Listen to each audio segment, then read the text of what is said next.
অনুসূচিত জাতি ছাত্ৰ সন্থাৰ 5 ছেপ্টেম্বৰ তাৰিখখন এখৰ সংবাদমেলক লৈ প্ৰতিক্ৰিয়া আসাম টক্স নামৰ এটা সংবাদ প্ৰতিষ্ঠানে ভুলকৈ বাতৰি প্ৰচাৰ কৰাত ক্ষোভিত হৈ পৰিছে সাংপুল খেলপথাৰখনৰ অনিয়মৰ লগত অসম উন্নয়ন নিগমৰ হেমন্ত পেগুৰ নাম সন্নিবিষ্ট কৰি বাতৰি পৰিৱেশন কৰা কাৰ্যক গৰিহণা দিছে কাৰণ অনুসূচিত জাতি ছাত্ৰ সন্থাই কেৱল সাংপুল খেলপথাৰখন নিৰ্মাণত জড়িত বিধায়ক বিশ্বজিৎ ফুকন অনুসূচিত জাতি উন্নয়ন পৰিষদৰ সঞ্চালিকা কুলস্কি নাথ আৰু মন্ত্ৰী পীযুষ হাজৰিকাৰহে বিৰোধিতা কৰিছিল অনুসূচিত জাতি ছাত্ৰ সন্থাই আজি আমি স্পষ্টীকৰণ দিবলগীয়া এইটো কাৰণত হৈছে যেন যোৱা 5 ছেপ্টেম্বৰ তাৰিখে গোলাঘাট জিলা অনুসূচিত জাতি ছাত্ৰ সন্থাই এক সংবাদমেলৰ জৰিয়তে সৰুপথাৰত নিৰ্মাণ হৈ থকা সাংপুল খেলপথাৰৰ যি অনিয়ম সংঘটিত হৈছে সেই অনিয়মৰ বিৰোধিতাৰে এক সংবাদমেল সম্বোধন কৰিছিল কিন্তু অতি পৰিতাপৰ বিষয় যে যোৱা 9 ছেপ্টেম্বৰ তাৰিখে ইলেক্ট্ৰনিক মাধ্যমৰ আসাম টক্স নামৰ চেনেলটোৰ জৰিয়তে আমাৰ জিলা সমিতিয়ে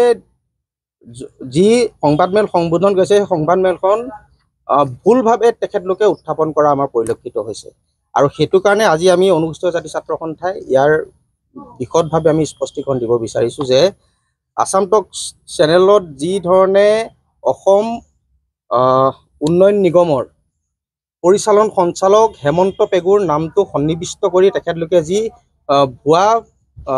কৈ প্ৰচাৰ কৰিছে যেন সাংপুল খেলপথাৰখনৰ লগত হেমন্ত পেগুৰ ডাঙৰীয়াৰ জড়িত হৈ আছে কিন্তু আমি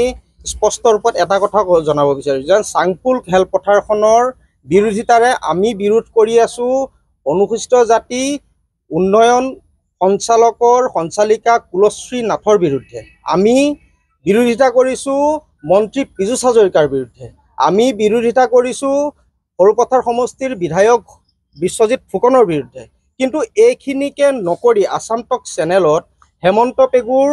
দৰে এজন ব্যক্তিক এই পৰিৱেশটোৰ লগত সন্নিবিষ্ট কৰাই ভুলভাৱে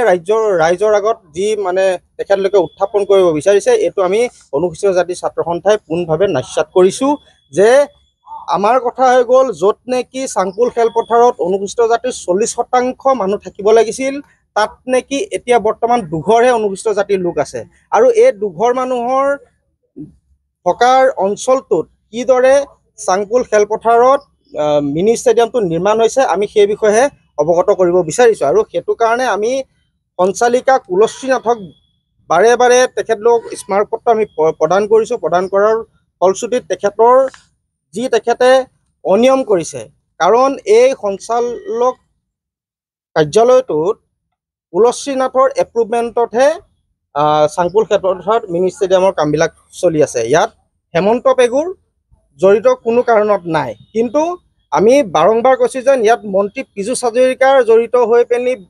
একমাত্ৰ মুখ্যমন্ত্ৰীৰ ঘনিষ্ঠ বিশ্বজিৎ ফুকন হোৱাৰ বাবেই দুঘৰ মানুহ থকাৰ এলেকাত অনুসূচিত জাতিৰ উন্নয়নৰ কাম চলাই আছে আমি তাৰ বিৰোধিতা কৰিছোঁ আৰু সাংপুল খেলপথাৰত যি মিনি ষ্টেডিয়ামৰ কাম বৰ্তমান চলি আছে সেইটো বন্ধ হ'ব লাগিব এয়া আমাৰ দাবী আৰু আমি স্পষ্ট ৰূপত কৈছোঁ যেন অনুসূচিত জাতি উন্নয়ন নিগমৰ পৰিচালন সঞ্চালক হেমন্ত পেগু ডাঙৰীয়া ইয়াত কোনো কাৰণে জড়িত নাই নিউজ ডেস্ক ৰিপৰ্ট জননী লাইভ